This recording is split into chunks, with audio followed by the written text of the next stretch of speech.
He is a New York Times staff writer, including writing a beautiful article about the White Sox and your 108ers titled How the Chicago White Sox Became the Masters of Losing. He's the author of the excellent book, Boomtown, the fantastical saga of Oklahoma City, its chaotic founding, its Purloined Basketball Team, and the dream of becoming a world-class Metropolis. And lastly, on his stay in Chicago, he chose the most frightening lodging in all of downtown Chicago, the Ohio Motel. Sam Anderson, welcome to the 108 podcast, my friend. Great to see you.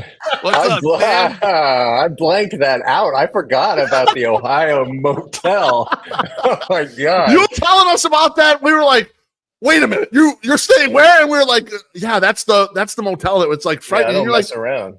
I go deep. When I'm visiting somewhere, I go deep. I understand that. You get into the culture. I appreciate that. That's right. That's right. Well, great to see you. In a way, we kind of miss you because we spent the last a couple weeks of baseball with you at Sox Park. We had become kindred spirits, if you will, over the White Sox team. I have a question for you that bubbled up in an interview we did in January with Jeff Passan. Now, Jeff Passan claimed that he is the one who told you about the 108ers in the press box at Wright Field. Is this true or false? That is true. Really? Jeff's telling the truth. Yeah. So I'd been hanging around for a while by then. So what happened was my editor just said, hey, it looks like the White Sox are going to break this all-time record for losses. Do you want to go follow them for a few weeks and see if they do it? And I was like, heck yeah. So I went, and I've been hanging around and getting to know some of the writers and stuff and watching games. And as they got closer to the record, you saw more and more of these media vultures circling, right? Who wanted to see the thing happen. And so the room started filling up. And one day there was this guy, he had, professional looking hair, and he's wearing this little suit and he's looking really sharp. And I go to sit in my regular seat and I'm like, oh, sorry. Is this your seat? I thought he was some guy who worked for the baseball team or something. I didn't recognize him. That's how far out of the baseball world I am. I did not know he was famous. And I said, oh, sorry, is this your seat? And he's like, no, if anything, I'm taking somebody's seat. And I was like, oh, who are you with? And he gave me this look, I could tell. Man. Oh, he was like, you don't know who I am? How dare you? I could tell. It wasn't entitled, but you can just tell when you have said something to someone that he just hasn't heard at a baseball stadium for who knows how many years or decades. Anyway, he's like, ESPN. I was like, oh, cool. Nice. And then, later we got to talking, and he was great, actually. I liked him a lot.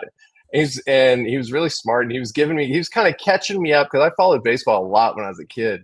Okay. And he's kind of bringing me up to speed on the modern game. And he's telling me about why pitchers are so overpowering now, and why that kind of arms race where they just overpower batters and they can't keep up, and about all the pitching analysis machines that you can get and different spins, whatever. So anyway, no, he was great. And then, at a certain point, he's like, hey, I don't know if you know this, but if you want to get some good fan action, Section 108 is where to go. There's some real characters down there, and they're real diehards. And so I think that same game, I just went down to see what was going on down there, and waited in line. The media tour. Everyone has to come down and see you guys. So I kind of waited my turn for all the different media guys to sit with you, and then I introduced myself, and you guys were great. And then I hung out, and we saw some amazing stuff.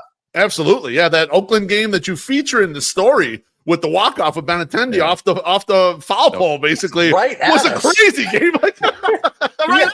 Coming right for us was we were up and then we were down and we were up and we were down. It was crazy. That I mean, so much stuff always gets cut out of these articles by the evil editors. But I had a lot more good 108 banter in there that unfortunately we had to cut.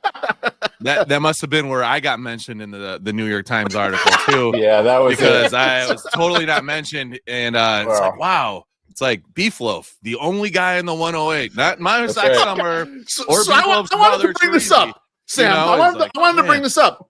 In the article, we were waiting with bated breath to read it. When I opened this article, you paint me like I am a goddamn superhero, man. Oh. When I've never been like this before, whatever. And I am a big guy, so you do paint that correctly. But did you know when you were first meeting us that I was going to be the center of this, or or did you step back from it after spending a couple weeks? And it was a couple different homestands you hung out with us on this that you decided that was the case. Well, I mean, the moment I met you, I knew that you had to be the beginning of my piece. Sure. Out of here. Man. No, you know what? I think I saw you because I was then looking around for 108 from the press box. I was looking and I saw you in your jersey, in your BeefLoaf jersey. And the 108, BeefLoaf jersey. 108 jersey, BeefLoaf. And I was like, okay, something's going on down there. And so I went down and went straight to you and I was like, BeefLoaf, and shook your hand. So, I mean, the name's so funny. And you're such a like gregarious, fun guy, and so I hung around with you, and like so it was easy to put you front and center. But no, it all comes out when I'm writing. I figured out, and it's just the name's so funny. It was a nice little shorthand. Yeah, sorry to leave everybody else out. There was actually, there was a lot in more. There. Aloha, Mr. Hand. Our buddy Pete was in there a couple times too. He sits right behind me in the seats. Yeah, he had a lot. He always has a lot to say about the White Sox. Shut up, probably. Yep. Good. I was going to say I had some good long conversations with Pete that I really enjoyed. Yeah, I learned a lot. Yeah. And he's got all the history for the White Sox history. Oh, absolutely. And as like a super fan, like he is a super fan. Yeah, and he's been a season ticket holder for a long time. I mean, like even a lot longer than us. Even like just he's been in the old park. He had tickets, so it's like a whole lifetime worth of stuff. I remember asking Pete like, "What's your all time White Sox team? Every position, just go around the field." And that was a 3-hour conversation. Yeah. Last thing on the article, Sam. What surprised you about your investigation of the 2024 White Sox? Anything? What surprised me? There was a lot, like as an outsider guy coming in and going down to the clubhouse.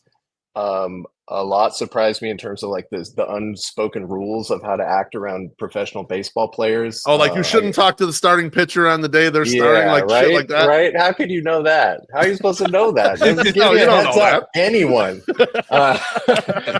So all that stuff was kind of surprising. I don't know what else surprising. I guess I was I'll say something I was disappointed about. I was so excited to try that. What's it called? The campfire. The campfire milkshake. Yeah. And I really waited, and I was the first in there one day, and I got it, and I just kind of thought it was okay. But I still have the souvenir. I still have the souvenir cup, which I have right over there, and I use it all the time. So, did they give it to you for free? Or did you have to pay full price for that thing? Oh, no, I pay full price. That's like a New York Times ethics thing. I can't accept gifts. I can't accept makes full price. Yeah. Oh, man. Now, MSS, I think you said something during the season that there would have been reports that the milkshake went down in quality during the year. Is that what we heard? Yeah. Yeah. After the original creator chef left, they started cutting corners, allegedly. So by the end of the year, they were definitely like, I'm just going to say this too. Hot dog buns at the end of the year, not the best hot dog buns you're going to get. Like it's just, they've been sitting around for too long. Trying to get rid of the remaining stock. It's just, it's a very weird thing. You have such an interesting, like long-term sort of like holistic view of all this stuff, like the cycles that things change at the ballpark. Yeah. Like most people drop into a game or two. You guys really see it. When they, it's like our living room, basically going to those seats. Yeah. When they started to get into the craft beer, Sam, they would order craft beer like they would order Miller Lite. They were like, just give me all these cases of whatever. So by the end of the season, we're drinking 6-month-old IPAs, and they are horrendous. Horrendous. They realized that they marked them all down to $5, but even then, we would buy somewhere like, this is awful. You can't even drink it. Yeah, like a dry hopped 312, and it tasted like iced tea. And you're like, what the hell? I don't even know how this happened. Like this happened in the kit. It was disgusting. It was horrible. They have changed that. Now they have fresher beers, but yeah, still it was bad. I mean, I have so many great memories. I loved hanging out with you guys, and I keep saying to my family, like, we got to get back to Chicago. I want to buy tickets in 108, and we got to go sit with those guys. Don't buy any. Let us give you some. There's always extras. Because everyone has like a couple seats. There's always extras. Reach out before, and we'll see if we got extras for whatever weekend you're coming. You and your family want to come through. Absolutely do that. You should come September 16th and come get a bobblehead of us. I can't believe you guys have a bobblehead. Is this a joke? No. Is that official? No, it's for real. And you are That's a real bobblehead. You are like the third person to ask if this is a joke. It is not a joke. What happened was, Sam, when you have a team that sets the league lead for the most losses in a season, right, and you don't have a lot of star power, when you have a fan festival and you feature the three, me and Loaf and Chirizi, in a hot tub announcing a special bobblehead collection that they're going to preview in 2025, that tweet goes nuts. And then if you happen to know the marketing guy at the White Sox and he likes you, he says, hey, I've always wanted to make fan bobbleheads, and now you have this tweet that just went viral, so we're going to use that to make a bobblehead of you. And we're like, yes, please. And so we talked about it last week, but like neither of these guys thought it was actually going to happen. And they thought it was nice of them to like, even though we saw the proofs, Tracy and I were like, there's no way this actually goes through. Like, no. And then we see the mold and we're like, okay, we're in. This is legit happening. They put tickets on sale last week. We've sold over 100 tickets so far. And it's just like, man, we're cooking. We're cooking with gas right now. And it's just amazing. Like, you know, I'm a huge bobblehead collector, and it's just, I don't know. It's a good dream, and it's also something that I can hold other collectors' heads, because as the I can be the premier White Sox bobblehead collector because I have one of myself, you know, that was released by the team. So I love it. Now, Sam, I see that the game is starting back up, but you got a little time to talk Boomtown with us. Yeah, don't worry about ask it. a few questions. Okay. Well, I didn't get into this because MSS and I both love the book. And I think we both listened to the Audible version, correct? Yes. Okay. Yes. So, and you read the Audible version. Now, I got to ask this, Sam, because I have listened to a lot of Audible books, and sometimes the narrator can either really enhance or kill the fucking vibe. You did a great job. Do you have any training doing this? Is this reviews or whatever that you, or is this like, you know what? Fuck it. I'm just going to do my book and read it myself. Yeah. Well, thank you very much. I don't have any training. I'm just me. They originally had like an actor they were going to have do it, and they sent me like his name and some clips, and I listened, and I was like, I just never liked it when other people read my stuff, especially in a very like actorly way. I'm like, it's the way I write, I feel like it's just my voice kind of, and it's my personality. So, and my agent was like, I think you would do it as well as anyone else. And I was like, great, I'll do it. So I just went down to the city, New York City, and sat in this booth at the publisher for like 4 days. And they had a director there from like the New York theater world. And I thought he was going to try to get me to do all this hammy stuff, but he was like, no, I love what you're doing. Like, keep doing it that way. Perfect. Occasionally he'd give me a line read. He'd be like, all right, we're at the end of a section. Make it sound like the end of a section. I'm like, I don't know what that means at all. Tell me, like, do that for me. Do an end of a section voice. And he would do it. And then I would be like, oh, okay, I got it. I copy that. But no, I'm glad he liked it. I've always felt comfortable. Like I've read stuff for the Times and everything. So yeah, I like it. I had a good time. And how long does that take? Is it you're doing a lot of takes of this, or and how often, like, how long of it are you reading? I ripped through that thing. I was like, it was like 4 solid days, like 9 to 5, I think. And I was just getting in there. Wow. Okay. And reading. And like, at that point, like, I mean, I've almost memorized the book. I'm an obsessive like reviser with my writing. I just like revise until it's like, it feels kind of perfect to me, especially with that book. So like, I'm reading it and it's just like, it's flowing, and it felt very natural. And we didn't do a lot of retakes of stuff. Yeah. That's awesome. No, it was good. It was good. It was a good book to listen to. And because Loaf had said to me, he's like, you know, that guy's got a book and it's about Oklahoma City. I was like, what the fuck do I want to listen to a book about Oklahoma City? Exactly. And then, that sounds really good though. but I also take his opinion. Like, I don't take it for granted. I'm like, okay, well, if he likes it, then it's probably decent. And then I started listening to it, and he said the magic word, and he was like, yeah, he's like, and he talks about the guy from the Flaming Lips, and I was like, oh, okay, yeah. So like, it was like, this is exciting. I can get into this, and so like I also have met Wayne.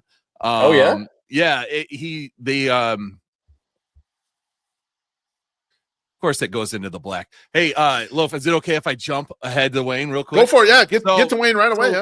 Back in Lollapalooza '94, Flaming Lips played second stage at Lollapalooza, and that was right when Transmissions of Satellite Heart went crazy, right? And they started to blow up. And then they played a show with Candlebox, which is like the craziest. They opened for Candlebox, and we yelled for Wayne the entire time because we saw him at Lollapalooza. He was cool. So then we yelled for him. He came out and talked to us, and we hung out and everything. He had his heart I Love Michelle button on. Yep. And then they played. I went to Northern Illinois University, and they played in 1996. They played out in the fields, and I was on stage crew, so I loaded them in. And 1996 Flaming Lips is just amazing. Bro, I was bringing in these huge crates, and I was like asking the road manager, I'm like, what are these? He's like, they're all Christmas lights. And I'm like, what the fuck? Like, what are we doing? And so you get all these, like, just trust me, it looks awesome. And then they take like 3 hours putting all the Christmas lights up and everything up. You can Google this. You Google Flaming Lips Live 1996. You can find this stuff. And honestly, I remember them because the set is similar to all the ones that are featured on YouTube. But when they hit the guitar, like in the beginning of that show, and those lights popped off, oh my God. Like, I was like, now I understand, like, visual art, all this stuff. Like, they were totally awesome. And Wayne and them, like, he's like, oh, it was nice. He didn't remember me, obviously, from Davenport, Iowa, because who the fuck would? He's like, come back in the back and drink some wild turkey shots with us. And I was like, I can't do that because I'm working. And this is my first gig, you know? I know.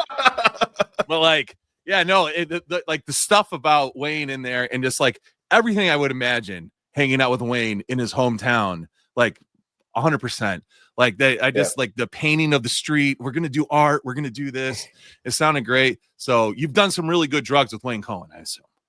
We didn't do any drugs. He's kind of just like naturally high and pulling people into it. And yeah, he was always so fun to be around. And that every time I go to Oklahoma City, I was back there over the last few weeks watching some playoff games, and I always drive to his neighborhood and check to see if the rainbow's still on the street, and there's still like patches of paint, like some of the rainbow has still survived, and I always take a picture and send it to him. No, he's great, and he's so like Oklahoma City. He's just so down to earth and like not impressed with himself, and also just like a monster of like a work ethic. Like the 300 Christmas light strands, like that's what they do. Like if they're gonna make something trippy and cool, they are going to go all out, and it's gonna like blow everybody's minds. Yeah, no, it was great. It was impressive. It was fun to see. It was fun to read. And I was like, well, man, I wish we would have known this when you were here originally, and then I probably would have made the article. You know, like, then MySoxSummer and I talked about the Flaming Lips, and like, you know, that music's great. Wait, I have to ask you guys a baseball question. No, go for it. I saw like breaking news last week, I think, and my heart kind of broke. Andrew Vaughn, is he still down in the minors? He got sent down to the minors? He got sent down to the minors. Send him down there to work on his swing a little bit. He lost those 2 inches on his official height, right? He went from 6 feet to 5'10", which we all knew. We talked about that. I mean, like, we talked about that. And I stood next to him in the locker room, this basketball talk. I stood next to him in the clubhouse. Same. And I was like, I'm 6 feet tall exactly. I'm like, come on, bro. So 5'10", and then he gets sent down to work on the swing, and is it going well down there? No, it's going okay. I mean, he's I saw his first game was like 0 for 5 with yeah. He had one home run game recently, though. Maybe he's turning the corner. We'll see. Yeah, I don't know. Well, I don't know. We'll see little Andrew anytime soon. He got sent down with Tim Elko, who's like a legend at Ole Miss. He's like this, I guess, a big team leader. You know, taller guy. Everything. They both got sent down together, and they brought Tim back up, but they did not bring back Andrew. Andrew's still chilling now. He's still there, so it's not looking great. Not looking. Do you think he's not coming back? I think they'll probably bring him back, but I think it's getting towards the end of the road, Sam. I don't think he's long for being on the White Sox. I think to me, for some reason, out of all those players, that guy is like the embodiment of the team to me. Really? Yeah, I don't know why. You know, there's something about him.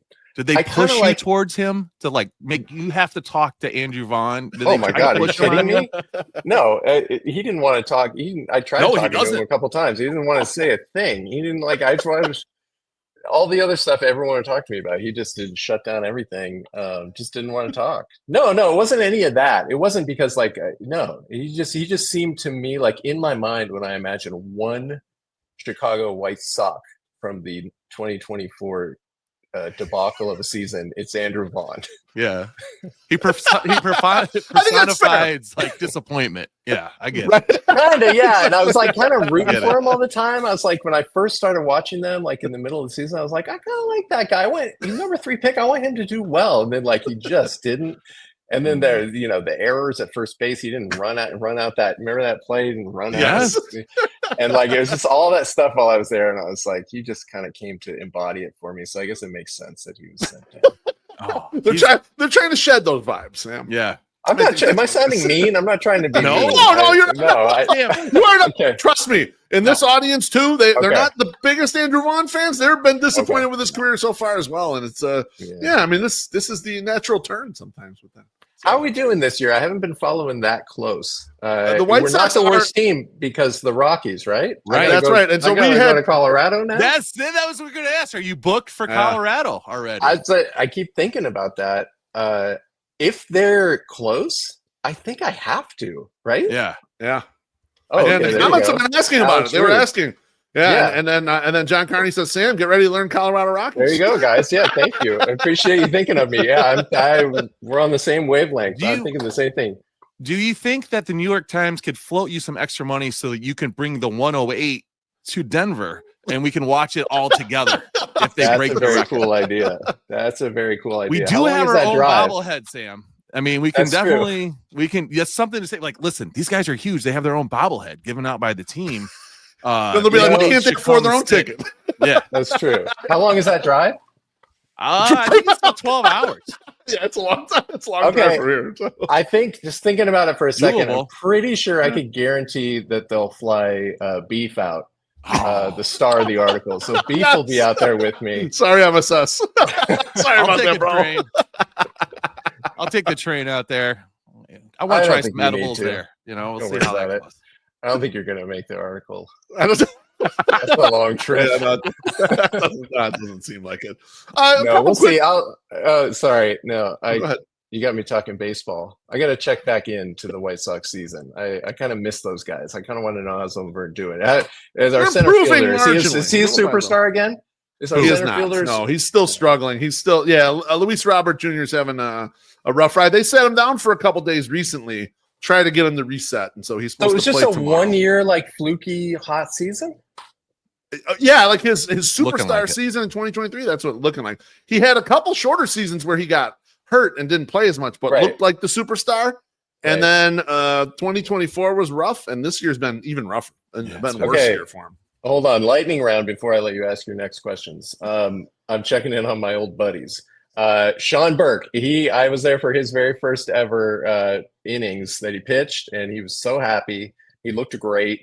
Is he a major league pitcher? Is he a good pitcher? He was the opening day starter. And then he had a little bit of rough patch, but lately he's been pitching great, and he pitched today through 7 innings. So he was nice today. Yeah, he's been getting better. Yep. Okay, next. My buddy Davis Martin, who I talked to before the game when he was pitching, and he was so nice to me about it. How's he doing? Fucking great year. Really? He's been killing. Actually, he might get traded. He's doing so well. That's where he's at. We're hoping not. We're hoping that he sticks, but I don't think he's worth much. So like you want to keep him around, because it seems to be he's working pitching real well. Yeah, starting pitching has just been amazing. Yeah. Good. It's been the one good part of the team. Yeah. Right. Oh, good for him. Good for him. Okay, last question. Garrett Crochet, do you regret that trade? How's he doing? And are those pieces, those hotshot young guys you got back, looking good? So he's doing great in Boston. Yeah. He's pitching well. Okay. They're often not scoring runs for him much, so he's used to that from being with the White Sox. Right. The pieces that we got back, one of them is in the major leagues right now and probably would be considered our best hitter. His name's Chase Mydroth. He's a small guy, gets on base, kind of a grindy little guy. They sent us a catcher, Kyle Teal, who allegedly is getting promoted tomorrow. So that broke today that he's probably coming up. He's been hitting the crap out of the ball in AAA. They sent us an outfielder, right fielder named Braden Montgomery, who didn't play at all last year. He had been drafted last year, and then he was hurt.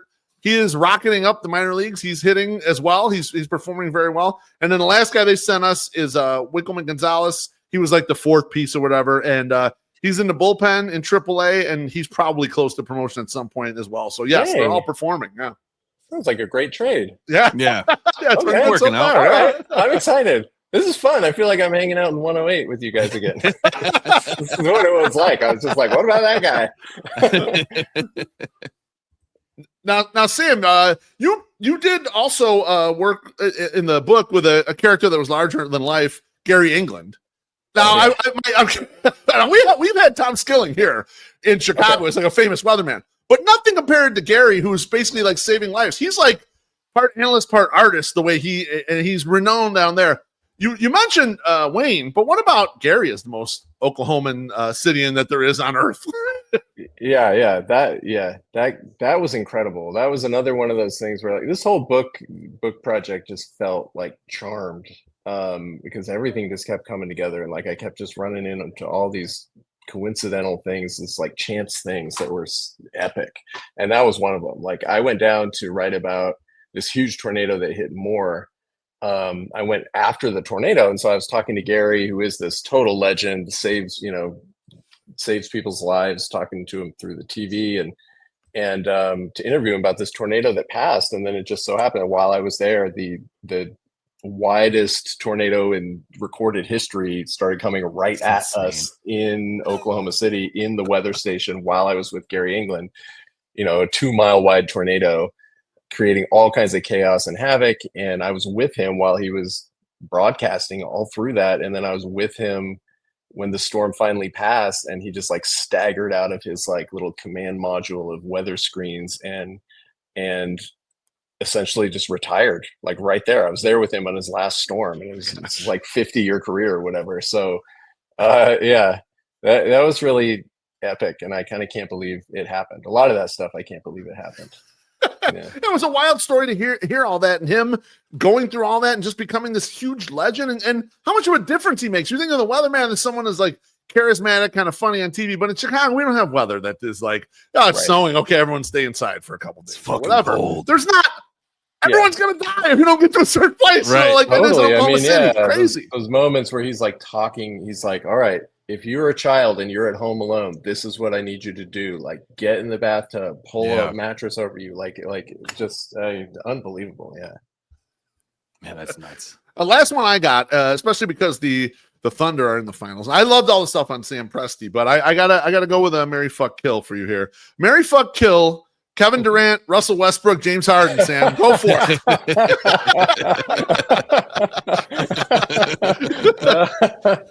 Ooh, no one's ever asked me this. Oh my god. Okay. Let's see. Marry Kevin Durant. Okay. Sounds right. Yeah. We gotta fuck Russell Westbrook. And I gotta kill James Harden. You're killing the beard. Okay. I respect it. That's how I'm gonna go on that. Yeah. Right. No one wants to, but you just have to. It's a tough choice. Those are three good ones. It's tough to choose there. How you liking their chances in the finals this year? I mean, I think they're huge favorites for a reason. Like this team, I've never seen a team like it. It's a really, really special team. Like any kind of basketball game, ugly, pretty, fast, slow, they can win it because their defense is so freaking powerful. And no matter what's going on, like they're always like a 2-minute, like swarming, crazy, stealing little flurry from just jumping out to a 15-point lead. And like their defense is so dangerous that if they hit like 3 3-pointers, the game's just a blowout. And so I've never seen a team like it. And so I think they win in 5 or 6 probably, but the Pacers are better than everyone thinks and have just been like warping reality all playoffs. So really never know. We'll see. Yeah. I'm going back out there this weekend. So I'll be at game 2. Oh, nice. That should be electric to actually be in the stadium for that. Yeah. Yeah, it's a great crowd. Awesome. Yeah, it's Yeah, no like, kidding. They deserve it's kind of like right? what I saw at Guaranteed Rate Field last year. Those roaring crowds on a Wednesday game where I'm like counting the people in the outfield. I'm like, hold on, 31, 32, 33. Watching them win on that Thursday, knowing you have to drive to Detroit to finish off the story like that. Oh my God. I can't believe they made me go to Detroit. No, I was really proud of them. I kept asking the guys in the clubhouse, I'm like, is there a part of you that like, hey, I'm the guy from the New York Times who's following you around until you break the record. Like, is it fun to keep making me come back to games? And they're like, yeah. Are you happy you made me fly to Detroit? Yeah, we are. Yeah. Well, Sam, thanks so much for joining us. We really appreciate it. Much. We miss you, man. We'd love to see you back in the section. Please come back through. I will. What's that date for the bobblehead? Tell me that date. September 16th. Yeah, September 16th is a Tuesday night. We'll send you a link. So it's not that convenient for you, but if you can make it in, that would be great. I would love to. That sounds like a good time to be in Chicago. It's like the end of summer. It's still going to be hot too. Like, because it's been so cold now up into June, like it's going to be fucking hot until like mid fucking October. It's going to be crazy. September 16th. It's going to be September 16th, 108 September bobblehead 16th. night. And JT mentions in the comments $5 Tuesdays. It is a $5 Tuesday. $5 hot dogs, pizza, beer, Coke, everything. Yep. So wait, are we at this part of the season though where everything's gross? No, not that. Okay. Well, yes. Next, possibly. Yes. Sorry about that, Sam. It is, the beer's still cold though, so you don't have to. Cool. You can just do the BeefLoaf plan. Just drink. You don't have to eat. You just drink. No, just drink. Perfect. That's right. Perfect. Take care, Sam. Good seeing you. All right, guys. Great to see you. Thanks, Sam. Bye. Bye-bye.